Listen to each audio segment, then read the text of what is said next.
Olá pessoal, aula 18, Economia Passo a Passo. Nós vamos fazer hoje uma distinção entre micro e macroeconomia e falar um pouco sobre os conceitos macroeconômicos.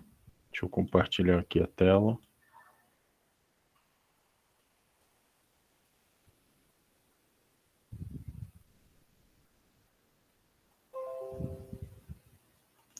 Então, a distinção entre macro e microeconomia é que eles são dois eixos da mesma ciência, né? Então, você vai estudar os mesmos objetos, bens econômicos, agentes econômicos, mercados.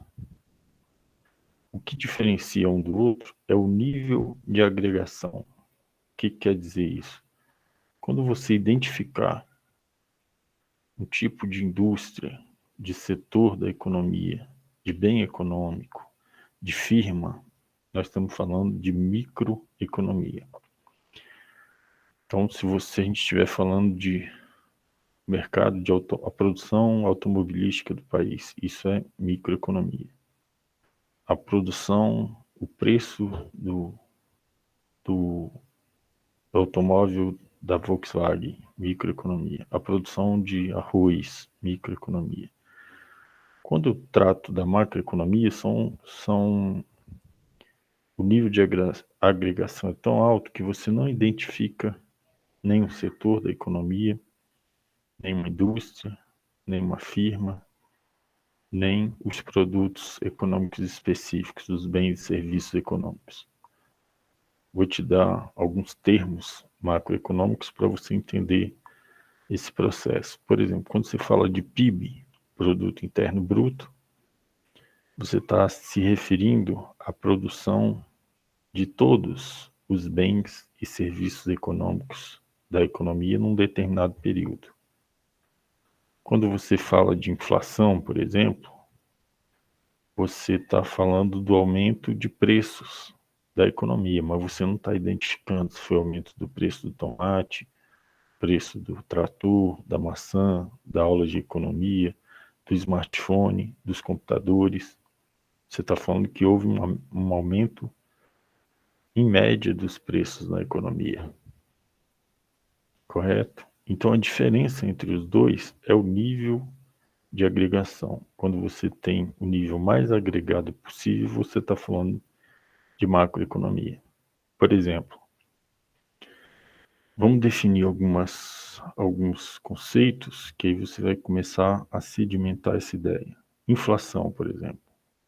O que é inflação? É o aumento generalizado dos preços da economia num determinado período.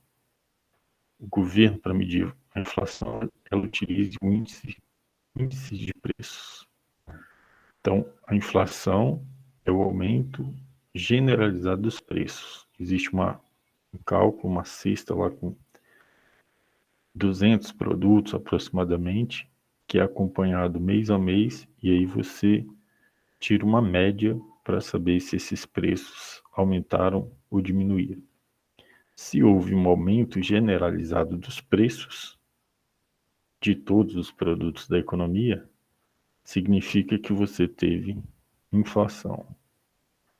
Por outro lado, se esse acompanhamento de um mês para o outro, a média dos preços teve uma redução, significa que houve uma deflação. Se tiver variação positiva da média dos preços de um mês para o outro, de um período para o outro, você tem inflação. Se tiver variação negativa, você tem deflação. Um outro termo que a gente usa é estagflação. O que é a estagflação? É quando você, no mesmo período, tem inflação, aumento generalizado de preços e uma redução no PIB. Quer dizer, a produção do país foi menor do que no período anterior. Quando você tem isso junto, o economista chama isso de estagflação. Crescimento econômico, também é um termo macroeconômico, é o aumento do produto do país. Se você tem o produto interno bruto maior do que no mês passado. Se você tem uma coleção de aumentos do PIB, significa que você está num processo de crescimento. Por outro lado, você estaria num processo de recessão se houvesse uma diminuição por períodos consecutivos do produto interno bruto. Então, ó, existe uma coisa que chama inflação ou deflação, que tem a ver com os preços. Existe outra coisa que se chama crescimento e recessão, né? Variação positiva da produção do país, e não dos preços, mas da produção. Quando você tem o crescimento da produção, o aumento do PIB, você tem crescimento econômico. Quando você tem a diminuição do produto de um período por outro, você coleciona produções, né? A produção interna, a produção de todos os bens econômicos, bens e serviços econômicos do país, ela foi menor do que no período anterior, por alguns meses, significa que você está num processo de recessão. Correto? São duas coisas, então. Quando você fala de preços generalizado, aumento generalizado de preços, é inflação. Quando você fala de preço, diminuição generalizada de preço, é deflação. Outra coisa é crescimento econômico, que é o aumento de quê? Da produção do país e não dos preços. Recessão é a diminuição de quê? Da produção e não dos preços. Quando tem um termo para quando você mistura, quando você tem ao mesmo tempo você tem inflação, que é aumento generalizado dos preços, né? Quando você tem inflação junto com a redução do PIB, quer dizer, uma recessão, quando você tem isso junto, significa o quê? Que você tem estagflação. É um termo para descrever um processo inflacionário junto com a recessão econômica. Chama estagflação.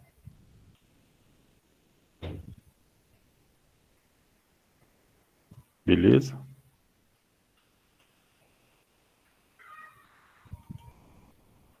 O segundo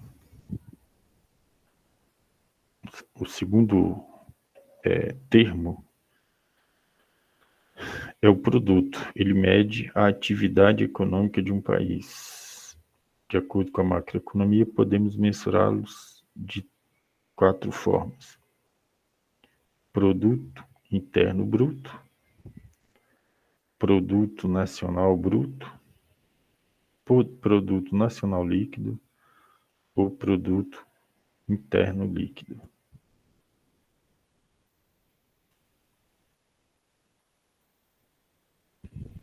A diferença entre produto interno e produto nacional é que quando eu falo produto interno bruto, eu estou me referindo a todos os bens econômicos, bens e serviços econômicos produzidos no interior do Brasil, no território brasileiro, todos os bens e serviços econômicos produzidos no território brasileiro num determinado período.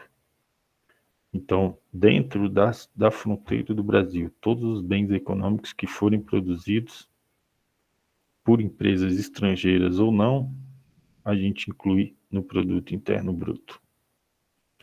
O produto nacional bruto é a produção de todos os bens e serviços por empresas nacionais, estando no Brasil ou no exterior. São as empresas, todas as empresas nacionais, é a produção de todos os bens e serviços dessa economia, mas das empresas nacionais. Aí é o produto nacional bruto. Então, a diferença do produto interno para o produto nacional é que o interno é no interior do território brasileiro, seja uma empresa nacional ou empresa estrangeira. Ela produziu no interior do território brasileiro, né, dentro dos limites do país, seja empresa estrangeira ou nacional, esse é o produto interno bruto. O produto nacional bruto são todos os bens e serviços produzidos por nacionais, por empresas nacionais, seja dentro do Brasil ou no exterior. E com relação ao produto interno líquido,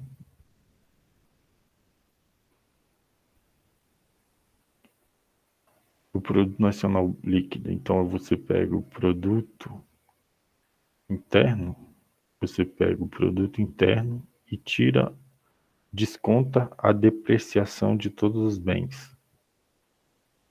Do líquido, do bruto para o líquido é que você desconta a depreciação. Então você pega o produto nacional bruto, desconta a depreciação desses produtos, desses bens e serviços, e aí você calcula o produto nacional líquido. Você pega o produto interno e desconta a depreciação, você tem o produto interno líquido.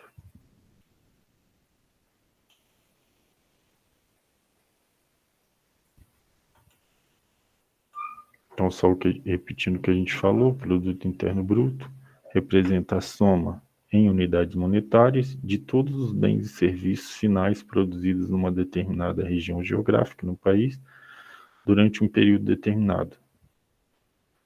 Na contagem do PIB, considera-se apenas os bens e serviços finais.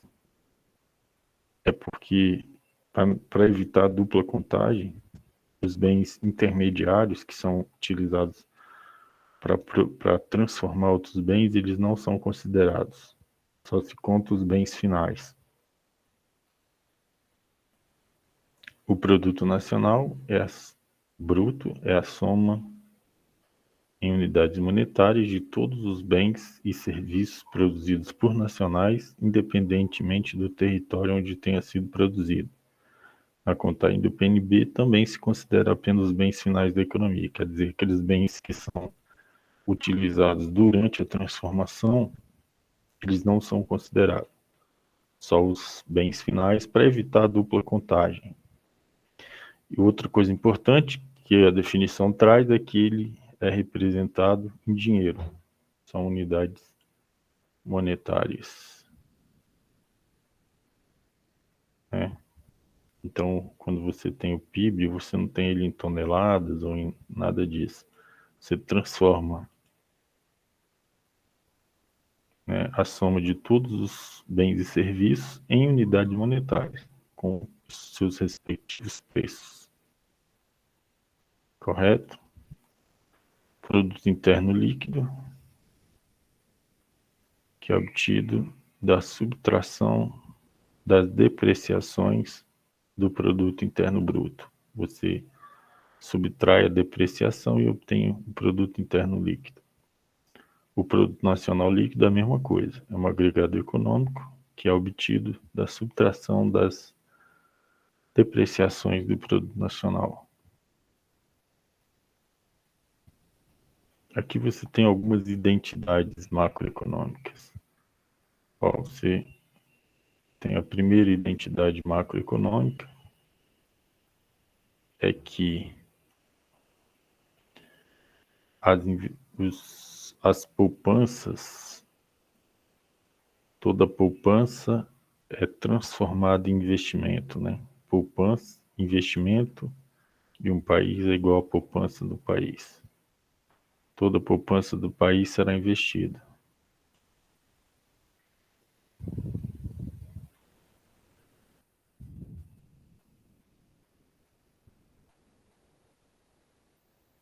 Tudo bem? Outra identidade macroeconômica é essa aqui, ó.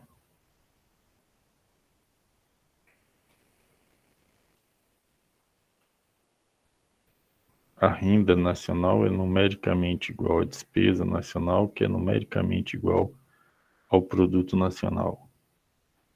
A renda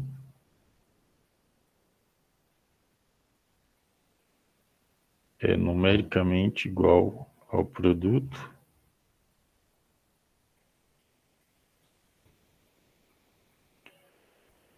numericamente igual ao dispêndio de despesa do país. Eles não são a mesma coisa. Está dizendo que tudo que é produzido vai ser gasto, toda a renda do país vem da produção e do dispêndio. Então, tudo que for produzido vai ser consumido, toda a renda vai ser, né, a renda equivale ao produto do país, que equivale às despesas do país,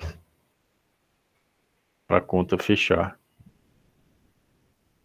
Então, são essas duas identidades macroeconômicas, toda poupança é igual a investimento, e toda renda é igual a toda despesa, que é igual a toda produção de um país.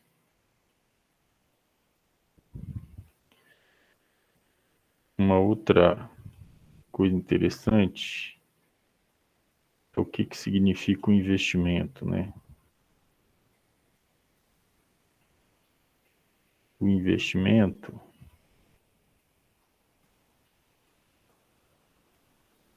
ele tem dois componentes, a formação bruta de capital fixo e a variação do estoque.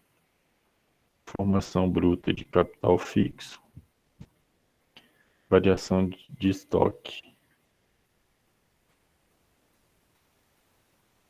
Esse indicador todo, ele mede quantas empresas aumentaram seus bens de capital. São basicamente máquinas, equipamentos, edificações, projetos de engenharia e o estoque. E a variação do estoque de um período para o outro.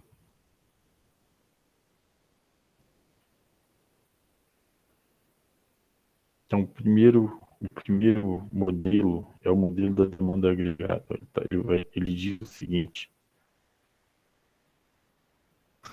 que o produto do país corresponde ao consumo das empresas e famílias, aos investimentos, ao gasto governamental e a diferença entre exportação e importação.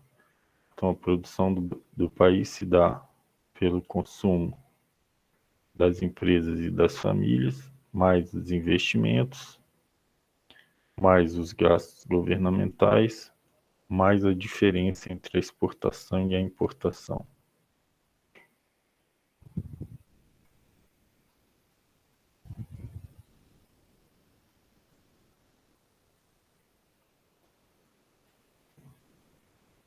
Outro modelo, assumindo a racionalidade dos agentes econômicos, continua o mesmo modelo da demanda agregada. O modelo da demanda agregada, o objetivo é estudar como as políticas econômicas e fiscais monetárias afetam o produto agregado. Então, você tem um outro modelo, é o modelo keynesiano simples, que aí ele parte desse, e o que diferencia é que esse consumo ele tem duas partes. Ele tem um consumo que é autônomo e um consumo que depende da renda descontada os tributos, né? A renda tributada com essa propensão marginal a consumir, né? Essa propensão marginal a consumir aqui, ele é um valor que está entre 0 e 1, porque da renda disponível você destina uma parte à poupança, que chama propensão marginal a poupar, e uma parte para o consumo, que é a propensão marginal a consumir. Então, que parte da renda tributada as famílias e empresas guardam e que parte consomem? Aqui a gente está falando sobre o consumo, porque a outra parte está aqui, ó. Ela está aqui no investimento, porque lembra, tem uma, ó, investimento é igual a poupança. Então, naquele modelo lá, a gente, modelo keynesiano simples, a única coisa que fez foi desagregar o consumo do modelo anterior. Então, eu tenho um consumo que é autônomo, que não depende da renda, e outro consumo, outra parte do consumo, que depende da renda tributada, numa proporção que varia de 0 a 1. Se a população for muito propensa a consumir, isso aqui vai dar 0,8, por exemplo. Se for muito propensa a poupar, vai dar 0,6, vai depender. É só você imaginar que propensão marginal a consumir mais a propensão marginal a poupar dá 1. Então, esse número aqui vai ser um número entre 0 e 1. Certo? Então, esse é o modelo keynesiano simples. Você tem a mesma coisa ali, o consumo, mais o investimento, mais gastos governamentais, mais a diferença entre exportação e importação. A diferença é que esse consumo que o modelo da demanda agregada traz, ele está dividido em duas partes. Um consumo que não depende da renda e um consumo que depende da renda tributada. Certo? Você tem um outro modelo que ele considera a mesma coisa do modelo keynesiano simples, chama modelo ISLM. A mesma coisa do modelo keynesiano simples, né? Consumo, investimento, mais gastos governamentais, mais a diferença entre exportação e importação, menos a taxa de juro praticada pelo governo. E esse alfa aqui é um número real positivo que varia de país para país.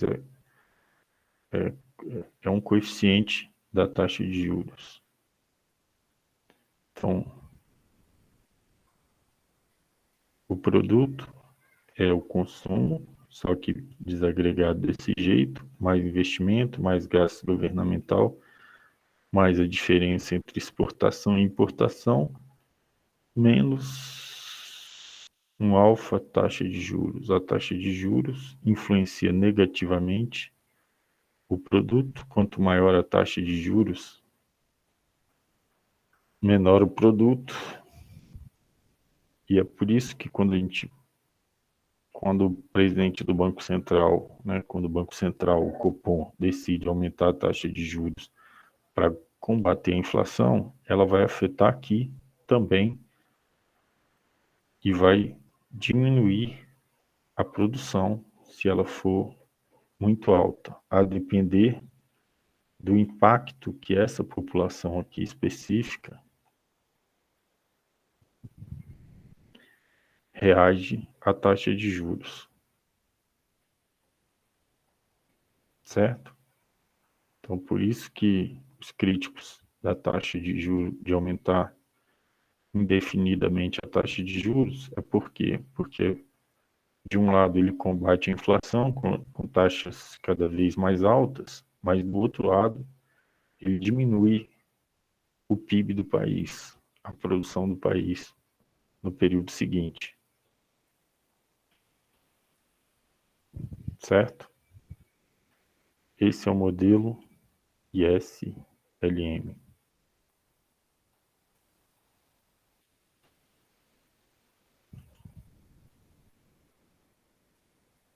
A gente tem um outro modelo que também tem aquele componente desagregado, né, que é o consumo aqui, ó. o consumo autônomo, uma parte do consumo que depende da taxa da renda tributada, e ele tem um percentual, vai depender da propensão marginal a consumir dessa população, mais investimento, mais gastos governamentais, mais a diferença entre exportação e importação, menos o alfa e do modelo anterior, do ISLM, que é a taxa de juros e o coeficiente de cada país, só que tem essa novidade aqui, ó.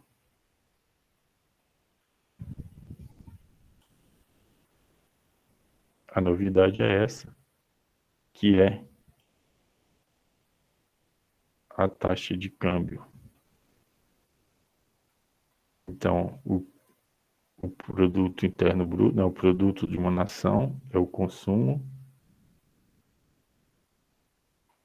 das famílias, os investimentos, os gastos governamentais, e aqui a diferença entre exportação e importação multiplicado pela taxa de câmbio, menos a influência da taxa de juros. E esse modelo se chama Mondel-Fleming, certo? Então vamos lá para a revisão de hoje. A diferença entre macro e microeconomia, os conceitos de inflação e deflação, que tem a ver com variações de preços, o conceito de crescimento e recessão, que tem a ver com variação da produção do país, e estagflação é que quando você tem um país onde está ocorrendo um período inflacionário, quer dizer, os preços estão aumentando à medida que o tempo passa, e também está reduzindo a produção do país à medida que o tempo passa. Quando você tem isso acumulado, você tem uma estagflação, diminuição do crescimento do país e aumento de preços, certo? Aqui você viu quais são os produtos, os tipos de produto interno bruto, que é a produção de todos os bens finais econômicos de um país, independente se a empresa é nacional ou não. Aqui são todos os bens finais produzidos por empresas daquele país, seja naquele país ou no exterior. Produto nacional líquido, você pega o produto nacional bruto, tira a taxa de depreciação, você tem o produto nacional líquido. E o interno, você pega o produto interno, tira a depreciação, você tem o produto interno líquido. Depois, as identidades macroeconômicas, a poupança é igual ao investimento e numericamente são iguais a renda do país, o dispêndio do país, as despesas e a produção. Elas são numericamente iguais.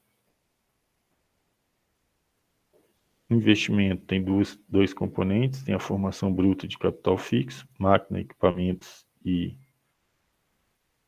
edificações e projetos de engenharia, e delta estoque é a variação dos estoques do país de um ano para o outro. Primeiro modelo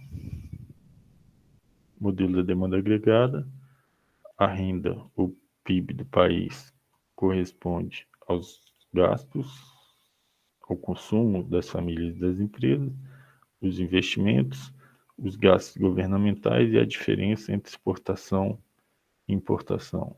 O modelo mais sofisticado desagrega o consumo, então tem uma parte autônoma que não depende da renda, uma parte que depende da renda tributada, e aí vai depender da propensão marginal a consumir daquela população, que é o número entre 0 e 1. A soma da propensão marginal a consumir e da propensão marginal a poupar é 1.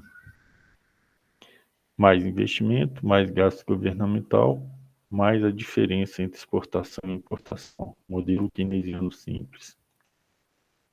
Mais o modelo ISM, aquela componente do consumo, mais investimento, mais gasto governamental, mais a diferença entre exportação e importação, menos a taxa de juros. A taxa de juros que é praticada no país, ela influencia negativamente o produto interno bruto, né, a produção do país.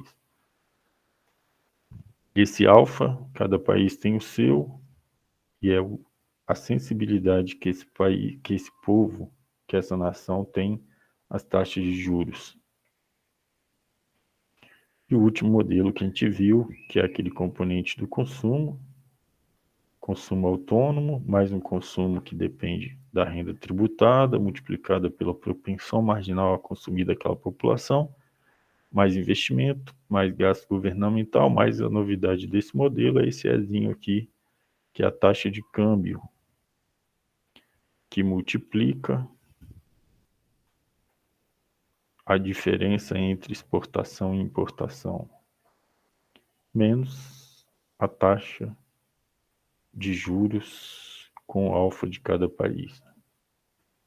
Então, a taxa de juros influencia negativamente. Porque, daí o porquê a discussão da taxa de juros, lembra? A taxa de juros, quando de um lado ela arrefece a inflação, ela diminui a inflação, que é prejudicial quando você tem um processo inflacionário, a população mais pobre, ela sofre mais, porque quando você tem inflação, aumento generalizado dos preços, o que as pessoas que têm dinheiro fazem? Essa pessoa, ela troca bens baratos por bens caros por bens baratos, quando o processo é inflacionário. Uma pessoa cada vez mais pobre, você tem menos condições de trocar um bem por outro, até chegar lá na ponta, onde as pessoas trocam o consumo de comida por fome. Então, quanto maior a inflação, pior é a situação do país. Se você combate a inflação aumentando a taxa de juros, de um lado você diminui realmente a inflação, mas de outro lado você prejudica o crescimento do país. Ó. É o PIB isso aqui, lembra? A renda nacional é igual ao dispêndio nacional ou despesa nacional, que é igual à produção do país. Primeira identidade macroeconômica. Certo? Esse é o modelo, então, de Mundell-Fleming. É esse aqui, ó. Repara que todos eles partem da mesma coisa lá inicial, o modelo da demanda agregada, que é o Y. A renda nacional, ou o produto nacional, ou o dispêndio nacional, já que eles são numericamente iguais. É o consumo, mais investimento, mais gasto governamental, mais a diferença entre exportação e importação. E aí você vai aprimorando isso em cada modelo. Esse aqui fez o quê? Desagregou o consumo numa parte autônoma, numa parte que depende da propensão marginal a consumir da população. Lembrando que esse PMC mais o PMP é igual a 1. PMP é a propensão marginal a poupar. Então ele é um número entre 0 e 1. Você tem um modelo outro que vem de lá também, que ele acrescentou aqui a taxa de juros. E o último modelo acrescentou a taxa de câmbio. Faz uma revisãozinha aí nessa aula para você entender quais são os modelos macroeconômicos, o que é macroeconomia, o que é inflação, o que é deflação, todos esses termos macroeconômicos. Essa aula 18, ela tem validade para a aula 18, 19 e 20, hein? Faz a revisão aí, deixa eu parar de compartilhar a tela.